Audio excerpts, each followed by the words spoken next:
un chiffre valent souvent mieux qu'un long discours. Vous l'aurez compris, l'animation que vous venez de découvrir en guise de générique montre l'augmentation de la température de la planète depuis le milieu du 19e siècle, en gros depuis l'ère industrielle, plus 1,1 degré selon le GIEC, le groupe intergouvernemental sur l'évolution du climat. Il ne fait plus aucun doute pour la communauté scientifique que le réchauffement climatique est lié aux activités humaines.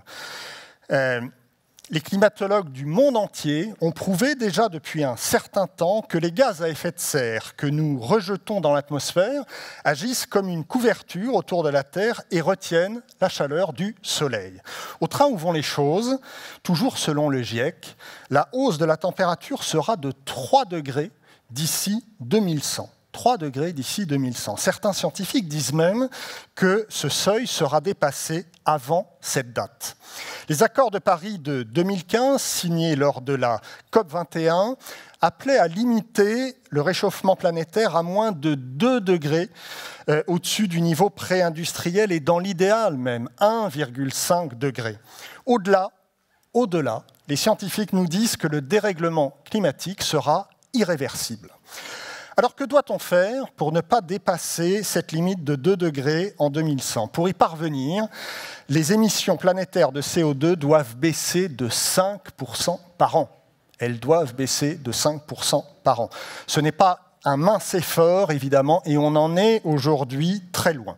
D'autant plus loin que l'été qu'on vient de passer est venu nous donner un petit avant-goût de ce qui nous attend si nous ne faisons pas les efforts collectifs nécessaires. Des forêts françaises dévorées par les flammes, même en Bretagne. Et oui, des fleuves comme la Loire réduits par endroits à un mince filet d'eau. Partout une herbe jaunie, un sol craquelé sur la quasi-totalité du pays. Et en montagne, des glaciers qui reculent à vue d'œil, ou qui s'écroule subitement.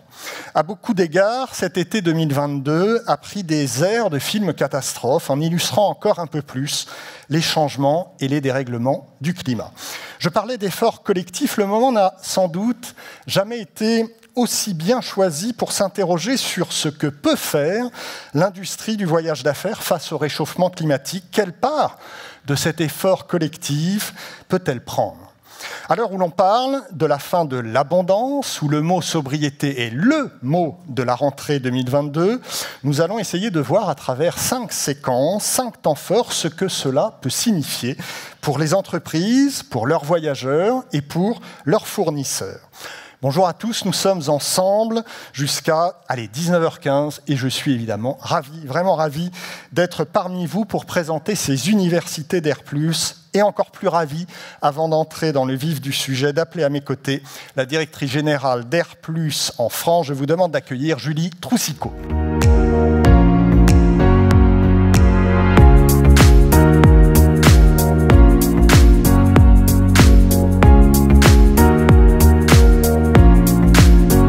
D'abord, bonjour à toutes et à tous ceux que je n'ai pas encore vus. J'ai évidemment eu l'occasion de saluer pas mal d'entre vous.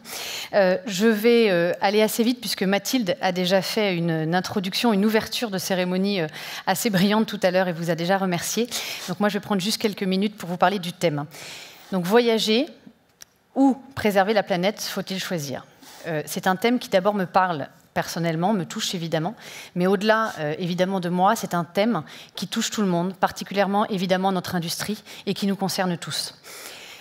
En choisissant ce sujet au mois de janvier, François-Xavier t'en a parlé, évidemment je ne savais pas que nous allions vivre un été avec autant de situations climatiques exceptionnelles et une actualité de rentrée autant focalisée sur les enjeux et les polémiques climatiques, surtout sur le transport aérien. Pour autant, cette question de savoir comment concilier préservation de la planète et voyage est une réalité, je pense, pour beaucoup d'entre nous depuis déjà un moment. Je suis sûre que vous êtes nombreux dans la salle à être passionnés de voyage, passionnés de découvertes, de rencontres, mais à la fois certainement sensibles aussi à la préservation de la planète. Alors, comment concilier les deux ? Et est-ce possible ? Je n'ai évidemment pas la réponse. Et je n'ai pas la prétention de vous dire que nous répondrons à cette question fondamentale aujourd'hui.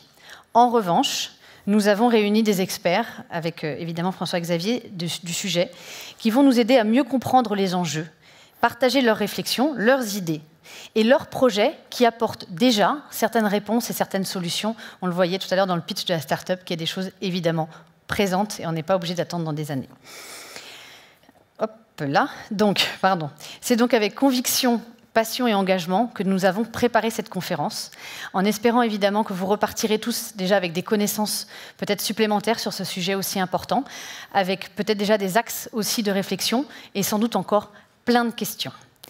Donc je vais évidemment redonner la parole à François-Xavier et je vous souhaite à tous une excellente conférence.